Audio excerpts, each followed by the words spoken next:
আপনারা কি জানেন মহাদেব কেন মাতা অন্নপূর্ণার কাছে ভিক্ষা চেয়েছিলেন?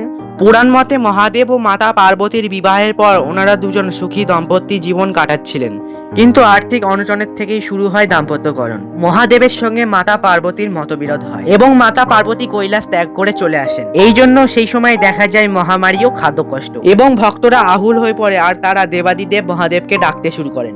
এই জন্য ভিক্ষার ঝুলি কাঁধে নিয়েছিলেন স্বয়ং মহাদেব, কিন্তু দেবীর মায়াতে কোথাও ভিক্ষা জোটে না দেবাদিদেব মহাদেবের। তখন শোনা যায় কাশীতে এক নারী সকলকে অন্নদান করছে এবং মহাদেব সেখানে উপস্থিত হলেন। তখন মহাদেব মাতাকে চিনতে একটু অসুবিধায় বোধ করছিলেন। মহাদেব মাতার কাছে ভিক্ষা প্রার্থনা করেন এবং মহাদেব সেই ভিক্ষা গ্রহণ করেই মহামারী এবং খাদ্য কষ্ট থেকে ভক্তকুলকে রক্ষা করেন স্বয়ং মহাদেব। এরপর কাশীতে মা অন্নপূর্ণার মন্দির স্থাপিত হয়। আপনিও যদি মহাদেবের সত্যিকারের ভক্ত হয়ে থাকেন তাহলে কমেন্টে হর হর মহাদেব লিখতে ভুলবেন না।